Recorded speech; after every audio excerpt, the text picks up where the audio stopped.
What's up, guys? Thanks for joining me on a talking head video. This is a video that I felt like I really needed to make in the subject of blade steels. Now, if you can hang out to the end of this video, I'm going to build up this video to where I'm coming from, my premise as far as what my opinion is on the matter of blade steels. Now, this video came about, I just finished up watching a video from my brother, Scab, from Quiet Boys Outdoors, greatest steel ever. It was kind of a VR, as he said, to do these daggers, which I haven't watched the gentleman before, but I actually just subbed to him because I did watch the video that Scab was referring to, which had his video come about from this video, kinda. So, as Scab says, watch Duty's Daggers videos, and it was something in the premise about MagnaCut. People's obsession over MagnaCut, or over whatever like is the greatest steel on the block right now, just because they say so. I agree with him in many respects. I have a different angle than he came up with. That's why, you know, we have YouTube. We all have different opinions for the most part. But a lot of people's opinions don't really come from fact. There's creators out there, not even so much the creators, but the people that they attract that watch your channels and the people that troll. It's not even opinion by fact. Some people come up with opinions in the knife tube, in the blade tube market here in the community, what is told to them or what is put on paper. Like, you have people that are basically going to start jumping off a cliff because MagnaCut crucibles, they're going to basically be going out of business, and who's going to buy them? And oh my God, MagnaCut is not going to be made anymore. What are we going to do? What are we going to do? I need to have my MagnaCut. You know, people are just going crazy over it. Now, what happens to S45VN? That used to be your favorite steel. Hey, 3V is still around. That's not your favorite steel anymore. Is it MagnaCut now? Do we remember S35VN, how people went absolutely out of their minds over S35VN, and it was priced accordingly when it came out? How about D2 steel? How about a whole long line of steels out there? Listen, there are knife nerds, and then there are the people who are just irrational, that just basically come up with opinions that are not based on anything. Now, the reason why I click with Scab so much at Quiet Boys Outdoors is because he uses his stuff. Okay, he uses his knives, and thanks to Scab, I learned the hard truth that you cannot know what a knife is all about or knife steel is all about until you physically use it, until you physically test every knife that's in front of you and be able to render opinion according to real use. Now, I know that's taboo. I know a lot of people get all touchy and feely about, oh, you know, you're saying I don't use my knives. What do you mean I don't know what I'm talking about? There's a line between talking about the knife and saying it's great, and then physically using it and showcasing and saying, yeah, it is great. There's some new YouTubers out there I have much respect for. Neves Knives, Jared. He's a wealth of knowledge, but he also is based on fact, and he's very rational in terms of what he says. He also uses his stuff for the most part. But there are people out there that will only judge a knife according to the specs, according to whatever is spec'd down on paper. I will only buy this folder if it's made out of MagnaCut, because MagnaCut is the best steel out there, so I have to have the best steel out there, the best in corrosion resistance, the best in edge retention, the best in toughness. That's the blade steel that I need to have on my knife. I mean, it sounds stupid because it is stupid. It's a stupid way of thinking. It's a dumb way of thinking. It's an ignorant way of thinking. People like Scab, people like Donnie, people like a lot of people out there, there are a small breed of people that really physically use their knives and can render opinion according to how the knife works. That's an important factor as well. But even beyond that, that is not even my premise about using the knives. That's not the premise of this video. It is definitely an important factor in being able to judge the difference in knives, or the difference in the quality of knives, or the edge retention and stuff like that. You can't just say MagnaCut has the best edge retention, or 3V, or whatever the case is, or even D2, without physically using them and seeing if that's the case. Just because it says it on paper doesn't mean it's going to be true, because there is a very important factor that, again, is going to be at the end of this video that I am going to present to you. But before that, listen, you guys know me. I came into this market as a sword guy. I am still a sword guy. I'll always be a sword aficionado. That's where the basis of my channel, and that's where it always lies. I know I'm doing a lot of knife reviews. I'm doing a lot of talking head videos, a lot of videos about disorders and things like that. Just things that I'm passionate about, and that's why I changed my channel name to The Steel Mindset. But swords is where I started, and swords is where I'm going to basically continue as long as I can. Now, the best way I can prove to what I'm telling you is we talk about sword steel. Now, when I first started, the sword steel of choice that were popular with 1060, the 1060 high carbon steel, 1095s, 1045s, and T10s, okay? Those are still prominent steels these days. But now, this day and age, you know, 5-6 years later, we have S5, S7, L6, Bainite L6, all these fancy Japanese tool steels. And now all of a sudden, these are the super steels out there. And these are the steels that of choice. These are the steels that you have to have in your katana. But let's backtrack a little bit. This is a Jeiku Wakizashi. I started pretty much my sword venture on with mostly Jeiku swords, okay? This is a Sanmai construction blade from Jeiku. I'm not even 100% really sure about what steel it is. And, you know, to be honest with you, I don't care. I'm looking at the aesthetics, I'm looking at the fit and finish, and I'm looking at the performance. How does this sword work? How does this sword handle itself? How is the edge retention after I use it time and time again? Jeiku has a reputation of having a pretty good edge retention, pretty good heat treatment, and a well-made sword. There are better ones out there. This is a custom sword from Shadow Dancer. Now, this particular blade, it's a beautiful blade. The finish is excellent. So much about the sword I love. But this particular blade is an S5 steel blade. It's a Shobuzakuri S5 steel blade. And S5 is supposed to be one of the premier super steels out there. It's supposed to be a shock steel, okay, which I'll get to that in a second, which one that I broke, okay? So Shadow Dancer produced this S5. Excellent performance on this blade. Shadow Dancer also produced this sword. This is an L6 steel blade. Not as superior as S5, but you know what?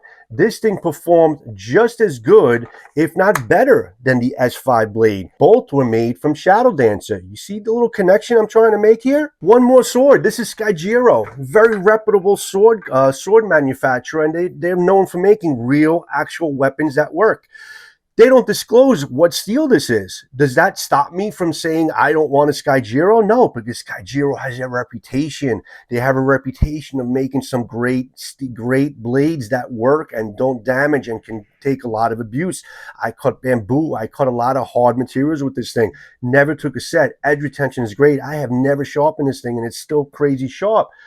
So just because I don't know exactly what steel, they don't disclose the steel that's on here, doesn't make this a bad sword, or doesn't make it a sword that, it's not, they don't tell you what steel is, it must be cheap. No, the proof is in the pudding, the proof is in the performance, the proof is in the customer satisfaction of the steel of the sword that's made from the company. Let's go with one knife company, okay, that makes a couple different types of steels. So I have 3 samples from Phobos Knives, 4 operators by operators. Good old Eric.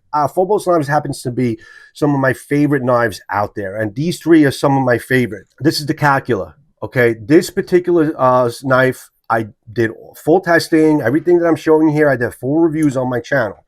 Phobos Knives, Calcula. This handled itself extremely well. Now, this steel on this Calcula is an S35VN. You remember S35VN? Yes, they're still producing S35VN. So this would be considered, in today's day and age, in today's super steel age, should be like an inferior steel to what's out there. So let's talk about the next knife that I reviewed. This is the Phobos Alaris. Now, this steel is 3V. Now it's entering to like the super steel, like category, the 3V steels. Now, let's go into the Tier 1 BC. Excellent bushcrafted knife. There's so much I love about this knife. It happens to be in magnet cut. So you have a magnet cut, you have a 3V, and you have an S35VN. Now, this inferior S35VN handled itself just as good as the 3V and the magnet cut. These were all made from Phobos Knives, the same brand. Are you getting the connection here? Calcula, 3V, magnet cut. They all have the same general level of sharpness. I haven't maintained these knives, so they're obviously not as sharp as they were when they first came out from the factory, but I gave them all the same amount of use, the same type of testing, and they're all pretty much equivalent in terms of how they performed and the edge retention that's generally being held up. Now, I don't have these, this is not a scientific thing, I just go by feeling. They're all pretty much generally sharp, and there's no damage or folds or cracks or anything on the edge from the testing. Now, I know that Jared had made a comment on Duty's Daggers video about the Magnet Cut, and he had said, you know, that D2 is a good steel on paper, but when it's mass produced, you know, it loses its luster a little bit, it loses its performance. But I agree with you, and you know, to the most part. But aren't pretty much all knives mass produced? Aren't most knives mass produced these days? So why would that be different from D2 to Magnet Cut or 3V or SR45VN? If you're going for big knife companies that are mass producing D2 and all these other steels, wouldn't that be the same premise with all types of knives? But you know, that's just something maybe I'm curious about, but I understand what you're saying. But if we talk about mass production, for the most part, you know, D2 steel, I still think if I had to pick a well-rounded steel that I really love, I would say it's probably D2. I don't really have a favorite steel, and I'll tell you about that at the end. But if we talk about D2, cryo D2 steel, the heat tempering, and how off-grid knives produces their D2, this is a Rhino in D2, and this is one of the newer ones. One of my favorite knives, not because it's Magnet Cut. This is a Scorpion because of fit and finish, the feel, just the geometric, the look of the knife. This is a Magnet Cut. Now, this knife at D2 and this knife at Magnet Cut, this knife at D2, I've done a lot of use on this. Still pretty damn sharp. It still kept its edge retention. The Magnet Cut, obviously, still, you know, it's still damn good. Off-grid knives. Both produce these knives. One in D2, one in Magnet Cut. Let's go a step further. This is Rosecraft Blades. This is the Kafara. This is in D2. I did a test on shorts where I used this knife for 23 days of straight cutting, straight heavy cutting. And I got to tell you, this thing still kept an edge. It still can cut. Is it paper slicing sharp?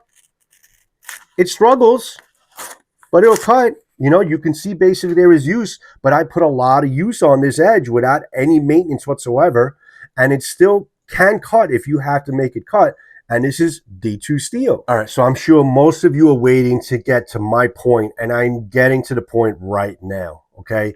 Coming from swords, coming from sword steel, coming from use, okay? I started venturing in this channel by giving you real use. Before I even touched knives, I was giving you sword reviews, and I was giving you real use on the sword reviews. Now, listen, I am not coming to you as an expert of anything. I'm not an expert in blade steel. I'm not an expert sword handler. I'm not an expert knife handler.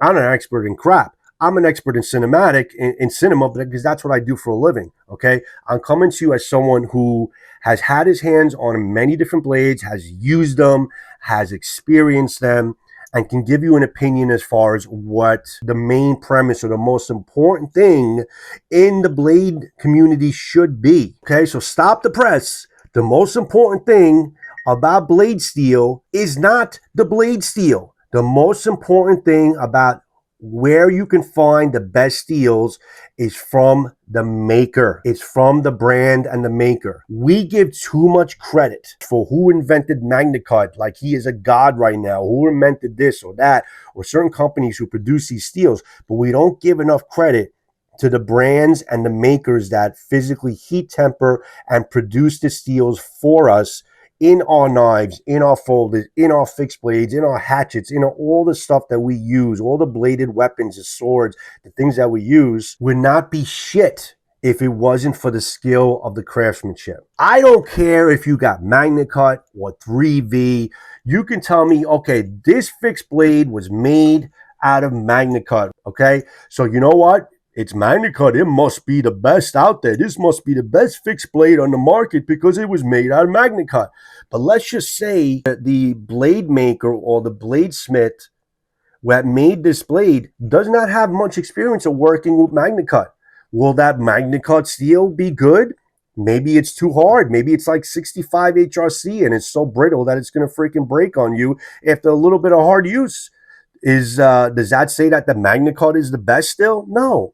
It has to do with the skill of the craftsmanship. The reason why this MagnaCut is just as good as this Calcula and S35VN, which is supposed to be a lesser steel, is because Phobos Knives does great work on their heat tempering. They're OEM that works on their heat tempering and managing their steels and making their knives, knows what the hell they are doing, and they do it well. The reason why I love Off-Grid is because no matter what steel I get from them, it's always good because it produced good from their Smiths and their OEMs. It could be SK85, it could be 329, it could be any of the bowler steels that they use. They're all great and they all perform and they're all sharp out of the box and have great edge retention, and they're tough and they don't bend and they take abuse because tempering of the steel and the production that they give you on the knives, regardless of the damn steel, is coming from the smith being done well. It's all about the smith. It's not about the steel. Now listen, of course, there are certain steels that are going to basically be better than others in certain aspects and things like that. We can't make it a general blank statement. But my premise about this video is, and my contribution to Duty's Daggers, to response to his video and to response to Scab's video, and to all these damn knife snobs out there, that it has to be on paper the best in the world without using it and knowing what it does, and ignoring the fact that it has to do with the brand. That's my answer. They ignore the fact that it has to do with the maker, the smith, and the brand of the knife that it came from. That is where the steel is strong. Now, if you have good MagnaCut steel, well-rounded MagnaCut steel, and on top of that, it's coming from a bladesmith that can handle that MagnaCut steel well, then you got a great freaking knife. Is that to say that basically if I'm using this Calcula at S35VN because it's a lesser steel? No, it's still a great freaking knife. The steel is awesome on this. Edge retention is still great. It's still keeping up with the MagnaCut because Phobos makes some great knives. We get too caught up on the marketing of the steels and how, it's supposed to be on paper, how, we're supposed to be paying extra because it's supposed to be a better, well-rounded steel, and yada, yada, yada. We have to be smart about this, guys, and we have to talk about not the steels as much, but also the brands and the smiths and the people that work on these steels. They don't get enough credit as far as my concern. So coming from a sword guy and knowing that I am buying swords because the J-Coup Blades makes good blades, or Shadow Dancer I know produces good blades, or Cloud Hammer produces some good S5 steel. Cloud Hammer Katana made in S5 steel. This sword was sent to me from RVA Katana via Cloud Hammer to do specific testing on this. They wanted me to bring this thing to failure, and that's exactly what I did. Was completely brought to failure. You see all the chips and all the abuse and all the things that happened to this thing. Okay, now this is S5 steel. It's supposed to be a shock steel. Now, it handled itself extremely well. This thing is crazy as tough. But if you look at the video that I did on this when I actually broke it, a lot of use was put on this blade before I did the abusive stuff. So I hit it on the edge a couple times on stone, and then you turn it around and you hit it on the spine, and that usually brings it to the point where it's going to break. This broke a little bit sooner than I thought it should when I turned it around on the spine. Now, after speaking to the manufacturer, I noticed that this particular S5 steel was tempered in a way to be a lot harder to keep the edge retention there. Now, normally S5 steel is supposed to handle a little bit more. So it's not supposed to be tempered at a very high HRC, a little bit softer, so it could handle more abuse. That is the nature of how this S5 steel works. These blades work. They're supposed to handle a lot more than I even dished out to it. So now they are producing a different type of heat temper to give you a little bit of a softer steel that's supposed to be a lot more durable. And I'll test that out and see how that works against the one that has better edge retention. Now, I understand why they did it, because they wanted to have, a better edge retention, have it sharper and all that. But now you're also degrading the amount of abuse that this skin could take in terms of being a shock steel in S5. Don't get me wrong. This is a tough ass fucking blade. Don't mind my French, but this thing handled a lot of shit. It took a lot of abuse before I got this thing to break. That on other steels probably would have broken a lot sooner.